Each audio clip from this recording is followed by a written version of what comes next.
Julian joins us now on our Newsmaker line. Julian, welcome back to the program. Thank you for being with us. G'day, Sean. I know you follow the news closely. I know you see the narrative. Now, there is a big brouhaha in the United States. The same media, by the way, that Wikileaks exposed as colluding with Hillary Clinton's campaign, with near hysteria getting up to the president and John Podesta with Hillary's campaign, claiming over and over and over again that it's clear, the CIA says so, even though there's no new evidence whatsoever that we didn't have prior to the election, and that the FBI contradicts, and James Clapper, the National Director of Intelligence, contradicts, that in fact the Russians tried to influence in the elections and this hacked information came from them, and you're saying that is outright false. That's a falsehood. Our source is not the Russian government. So in other words, let me be clear. Russia did not give you the Podesta documents or anything from the DNC. That's correct. Can you confirm whether or not you have information involving hacked info from the RNC? We received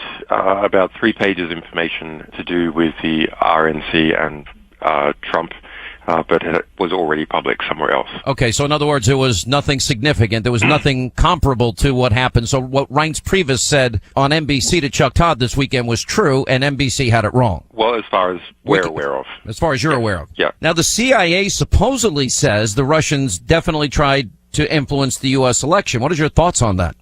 I think it's very interesting. The key quote for us is from James Clapper on the 17th of November. James Clapper is the head of the DNI. He's the Director of National Intelligence, who oversees all 17 U.S. intelligence agencies.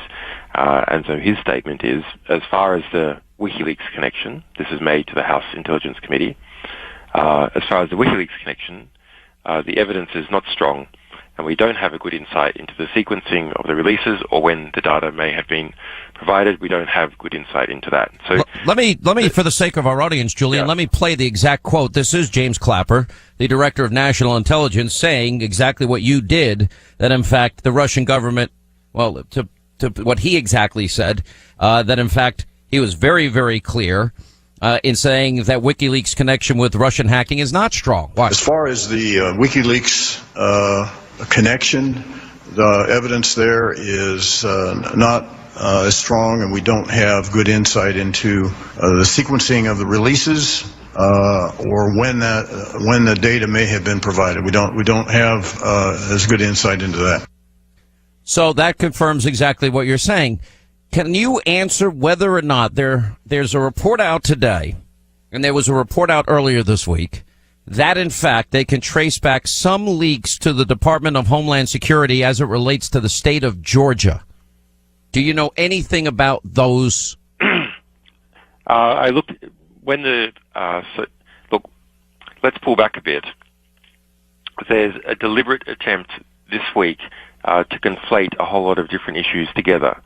It seems to be as a desire, an extremely dangerous and foolish desire, to flip members of the U.S. Electoral College around into getting up John Kasich or Hillary Clinton on the 19th. Mm-hmm. It's foolish because it won't happen. It's dangerous because the argument that it should happen can be used in 4 years' time or 8 years' time for a sitting government that doesn't want to hand over power. And that's a very dangerous thing. There's Clinton-aligned PACs putting out ads with lots of celebrities trying to push these electors to do it. So how are they rhetorically going about it? Well, there's our publications that did make significant influence during the election. Lots and lots of Americans took them up, read them, analyzed them, forwarded them to each other. It was the most discussed topic, according to Facebook, throughout October. Okay, but then we have U.S. intelligence saying they don't know how we got our stuff or when we got it, and us saying we didn't get it from a state. Then there's hacking of various systems that have occurred. Okay, presumably to get intelligence. The Israelis do it, the Russians do it, the Chinese do it, the French do it every year and every election cycle to understand what policies are. So it's no surprise at all that there's record of Russians or others hacking a lot of these systems. That's let me put the question. Intelligence collection. let me put this a different way. The state of Georgia in the United States, the Secretary of State there now confirms 10 separate cyber attacks on its network that were all traced back to the U.S. Department of Homeland Security addresses. Do you know anything about that? I don't know about this specific case, but the state hacking I do know about, because I followed it when it first came up in the original FBI report. Look, these are about election voter registration systems, not vote counting systems. Right. It seems to be just basic identity theft. If you read what DHS said at the time, it said that it looked like these were going to be sold online in black markets.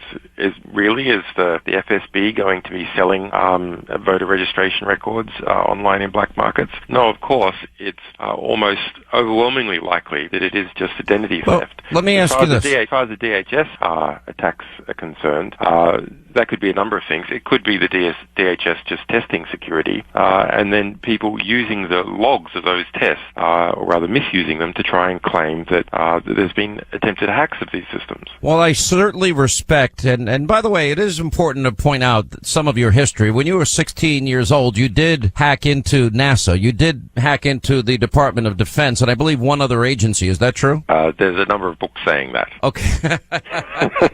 So there's a pretty good chance it might be true. Never been charged for that. I would like to keep it that way. Yeah, that's true. Maybe the statute of limitations has moved on. I think it has, actually. I have said that there are two things that America needs to take from you and some of these other high-profile cases, and one is there's proof positive that we don't really have cybersecurity at a level we need for a country that is so actively involved in intelligence and influencing world events, etc. So you've done us a favor, because now we could fix the problem if we so desired, but in all the years President Obama's been in office, he did nothing to fix it. The second thing that I think you did for America, which I think is very important, is you exposed how corrupt our government is, and I'll get to that in a second. Without revealing your sources, would it be fair to say that the information as it relates to WikiLeaks and John Podesta's emails came from within the United States to you? We have said it has not come from a state party. We know where it came from originally, of course. It's John Podesta, it's from the DNC, etc. There's been no claim that has been held up, it's not even maintained anymore, that any of the information has been modified or is fake. So you can't confirm or deny if this information came from within the United States? We're unhappy that we felt that we needed to even say that it wasn't a state party. Normally we say nothing at all, but we have a conflict of interest. We have an excellent reputation, a strong interest in protecting our sources, and so never saying anything about them, never ruling anyone in or anyone out. We sometimes do it. We don't like to do it. We have another interest, which is maximizing the impact of our publications. Let me ask you this then. So here, in order to prevent a distraction attack against our publications, we've had to come out and say, no, it's not a state party. Stop trying to distract in that way. Pay attention to the content of the publication. So in other words, when you say state party, it wasn't another state like Russia or some other country. Correct.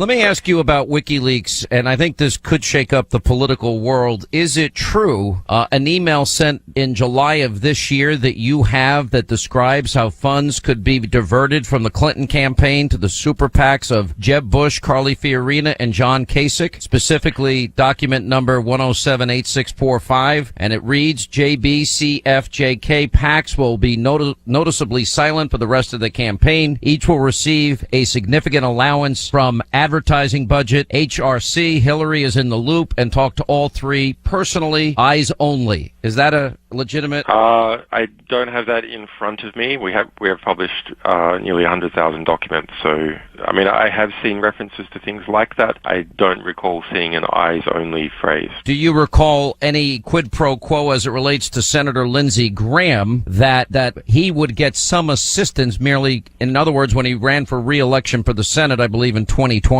I don't know. Lindsey Graham is in the Podesta emails. Yes. All right. Well, that's something that maybe, hopefully, over time we'd be able to follow up on. I have so many more questions for you. Let me ask you a couple of these. do you think the president knows, as you do, that the source was not Russia for WikiLeaks? And I think it's important to point out that for over 10 years, WikiLeaks has never been proven wrong, not one single time. Do you believe the president is purposefully advancing this for political purposes to delegitimize Donald Trump? Yes. It's clear if you look at the statements by James Clapper. He also made an earlier statement that the U.S. intelligence is not aware of when we received material or how. So it's pretty clear that he must be getting those briefings as well if the public is getting them. So there's a deliberate attempt to conflate. Basically, as far as the public is concerned, the only interesting thing that happened is that WikiLeaks published a number of different types of information, the DNC publications, John Podesta's, and a variety of Clinton emails obtained under Freedom of Information Act. So that's what's interesting to the public. By the way, it would not be the first time the CIA was politicized. You might remember during the Benghazi case, I actually spent time on this program talking to the people that were there on the ground while the attack was going on. The American people were told a very different story, that this was, quote, a spontaneous demonstration related to a YouTube video. And I just don't know many demonstrations that are spontaneous where they happen to have in their back pocket RPGs and mortar rounds, which were fired at the consulate and the compound. That's false. And our publications show that Hillary Clinton knew it's false. There's a letter from Hillary Clinton to Chelsea Clinton. Yes. Chelsea Clinton uses an assumed name, Diane Reynolds, and that's the day of or the day after the attack, where she says, in fact, it was a well, my point was, though, group. The CIA advanced that false story that it was a spontaneous demonstration when we now know it was a terrorist attack, and they advanced it through the CIA in Langley. There were some people there that were playing politics at the CIA, advancing a false narrative, a story that we know is false. All right, Julian, if you can, just stay right there. We'll come back. We'll continue more with Julian Assange and his insight as the founder and director of WikiLeaks, and more as the Sean Hannity Show continues. As we continue our interview with WikiLeaks founder and director Julian Assange. Let me ask you this. You never thought Donald Trump would win. Why? I didn't think he would win. I thought he had a much higher chance than what the polling was giving. I had gone through Brexit. And there's a very similar case in Brexit where you had a new nationalist feeling in the country and disenfranchisement with existing elites. But there was polling, a number of professional pollsters coming up to Brexit, and they got it wrong because people misled the pollsters in two different ways. And to be frank, some of the pollsters also wanted to be misled. But so those people who were going to vote against Brexit said that they were going to vote for it, and those people who were going to vote for it said they're going to vote against it. And the same thing happened, it seems, in the case of Donald Trump's election. So why is that? There was intense pressure in the United States from the mainstream media to make people feel ashamed of wanting to vote for Donald Trump, and to make them feel like that they had to vote for Hillary Clinton even though they didn't want to. And actually, I think it's this second case of Hillary Clinton supporters falsely telling pollsters that they would vote for her and then not doing it that made a difference in the election. So I had assumed that these pollsters had seen the Brexit situation and had taken that into account. They said that they had taken it into account, and that was not true. Now, very interestingly, I think that if the polling had been accurate, Donald Trump wouldn't have won. Interesting. Now, why do I say that? Well, Hillary Clinton's campaign outspent Donald Trump by almost 2-1. If the polling had been accurate, bankers and other cashed-up interests would have given Hillary Clinton, another $5 billion. And she would have blasted that in advertising everywhere. But they didn't give her all that money because they didn't perceive that there was a need to, because she seemed that she was 4 or 5 points ahead in the polls.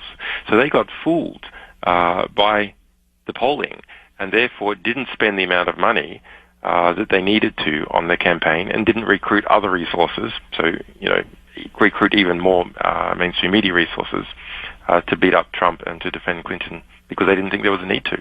Let me ask you, you remember when the New York Times was going full throttle with the story about Donald Trump's taxes, which was stolen information at the time, and everybody in the media thought it was fair and it was legitimate coverage, and how they got a hold of it was not an issue in any way. You view yourself and you view WikiLeaks the same way. You view yourself as a journalist. Information came to you, and you disseminated that information because you felt the public had a right to know. What is the difference between what you and WikiLeaks have done versus what the New York Times and CNN does when they publish Donald Trump's taxes that were received illegally or received? There is a difference. Our stuff has more impact. Well, that's a good. Okay, I touche. I can't disagree with that. Very good point. But in other words, you do view WikiLeaks. One of the things in the conversations that I've had with you both on radio and TV is how important it is for you to maintain a perfect record and not get anything wrong in terms of the information that you acquire, that you release. You want it to be right, and so far you've been right every time. So far we've been right since we were founded a decade ago. Yeah, it's a very valuable thing to have that perfect record. It's also a curse because we have to work so hard to keep it. Understood. And my big fear 10 years ago, which you and I discussed the last time you were on my radio show, when I wanted you arrested, I said, because I felt you would release potential information that would result in methods and people potentially dying, because there is so much in terms of covert operations, people working undercover. You purposely choose not to publish that information, correct? Well, yes. If you're talking about Afghanistan, there were 15,000 documents that we didn't release in the because you thought people's lives would be in jeopardy immediately. No, but we thought that there was a reasonable possibility, so that we wanted to study the issue further. So we didn't think that people's lives would definitely be in jeopardy, but we weren't sure, so we wanted to hold things back till we understood it. Yeah. All right. I have a lot more questions for you. Let me ask you a few of these, because I think this is very important for our audience to fully, completely grasp and to understand. So you only had 3 pages on the RNC. Do you think the media in the U.S. is trying to scapegoat you, and what message do you have for them? They're increasingly not very important. So true. I think Trump has even made this statement. I mean, they're a paper tiger in this election, and the new publications on the internet, one can get pretty directly to the people. So this old press are less important, and the degree of bias they've been showing during the electoral process, and it has come from both sides, but I suppose particularly the liberal press. Readers see that. They feel it. They don't like being lectured to or told what to do, and they rebel against it. I think this is the other reason why Trump won that no one's speaking about, which is that kind of hectoring from the liberal media in the United States, and the type of advertising that Hillary Clinton was putting out really turned people off, because it seemed like those people who already had a lot of social power were telling you what to do. And so you wanted to do the opposite.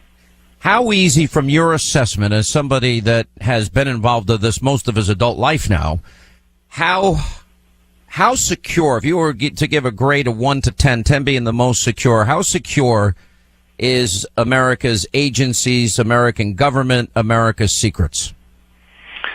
Everything is almost completely insecure now. The computer systems have become so complex that it is not possible to understand all the parts, let alone secure them. It is just impossible. So, and that goes for individuals as well as the government? It goes for all of us, yeah. Yeah. Do you think there could be a separate operation within the Russian government, separate and apart from the information you have at WikiLeaks? Okay, so this is interesting. There's a conflation between the three things. WikiLeaks publications, and I've told you what James Clapper says about them, that they can't see how the Russians transfer them to us, etc. That had the impact everyone's talking about. Alleged hacks of the U.S. voting system. You just mentioned the DHS, for example, and other publications appearing on the internet that basically almost no one has heard of, that didn't have any impact in the election. In fact, might have had the opposite impact. So in this last category, there's a site called DC Leaks and a WordPress site run by a guy calling himself Guccifer 2. Now, who are behind these, we don't know. Do you know these people? And there was a couple of publications also by The Hill and by Gawker and The Smoking Gun that claimed that their documents came from, I think, from Guccifer, maybe this DC Leaks. So those look very much like that they're the Russians, but in some ways they seem very amateur, and they look too much like it.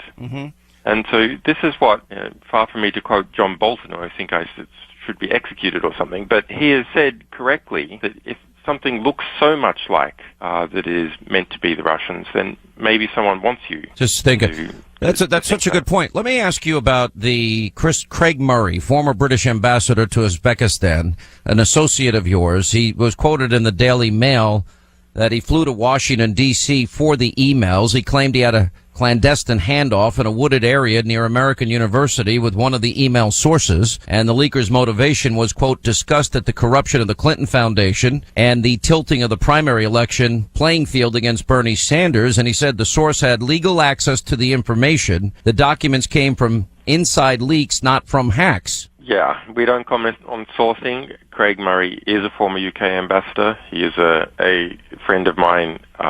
He is not authorized to speak on behalf of WikiLeaks. Are you angry that he gave this interview? I just don't want to go anywhere near that. Okay, that's fine. But can I ask the question in a roundabout way without being annoying? I'm not trying to be annoying here. Is it much more likely that would have happened versus the Russians? I don't want to be drawn on this. Okay. We have to protect our sources. Understood. So I can't be drawn on it. Okay, when were you first alerted that someone had hacked these documents of Podesta? That's an interesting question. Trying to cast my mind back. They took a while to prepare. So did the DNC leaks. So did other publications. It's quite a lot of work, verifying them, formatting them, indexing them, understanding them. But for the same reason of making it hard for authorities to track when our sources have communicated with us, we don't like to mention precisely when we've obtained things. Yeah. So there really is no evidence at all, and everyone's saying that the Russians has done this. Let me ask you whether in the Manning case, was that a Russian attempt at undermining the Bush presidency with, war logs giving liberals what they needed to erode in terms of the GOP and support and pave maybe the way for Barack Obama to win an election? Well, we're such sticklers for this kind of thing. We've never said that Chelsea Manning is one of our sources. At trial, they have said that they are. But even if someone is arrested and convicted, and even if they were to plead guilty, we still don't say whether they're one of our sources or not, because someone in such a situation is under some kind of form of duress. Let me ask you one last question for those, especially in the media, that will pick up. There were no allegations at his trial that he was working for the Russians. Let me ask you a question about your motivation, because in a private conversation we once had, without divulging the nature of that conversation, you said to me, I am a journalist. I get information that you think the public needs to know. You said to me you have no interest in information about private citizens, for example. Yes. And that you think what you have discovered exposes, for example, I think if there were any good reporters in America, they would have taken the WikiLeaks information that I put up on a TV screen every night and I read on my radio program on 550 stations every day, and they would have taken the issue of how corrupt our media is, how corrupt the Clintons were, and they would have made this would have been a case bigger than Watergate. But for whatever reason, they've gone into this mode where they don't claim you're a journalist, that you're a traitor, and that divulging this information was only political. but I do believe if it was a Republican, they would have been singing your praises day and night. What do you want Americans to know about what your motives are? Well, Wikileaks has been going for 10 years.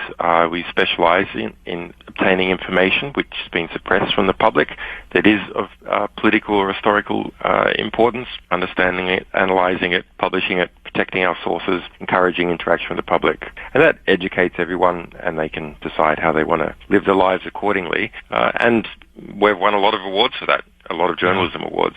I've won the equivalent of the Pulitzer Prize in my own country, Australia, the Walkley Award. Sure.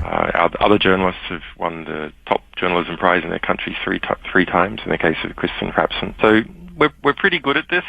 We have a perfect record. No, I think you're pretty good. We have a pretty big impact, as you will have seen. I think you had a huge impact on this election, and it angers Democrats. Would you have published the same thing if it was about Donald Trump? Absolutely. Yeah, no problem doing that. And presume, if Donald Trump makes a lot of enemies on the inside in his time in office, then he could well face the same thing in 4 years' time. By the way, that is the best indication that this did not come from the Russians. I don't think you meant to say that. But listen, Julian, I do appreciate your time. I do think you had an impact, but I do think we got to see a glimpse of how corrupt the nature, the institutions of American government and our political system are. It's actually frightening to me. It is frightening. I think I love our publications. They're so rich, and you can get a very direct understanding of the power networks that exist in DC and with the media and so on.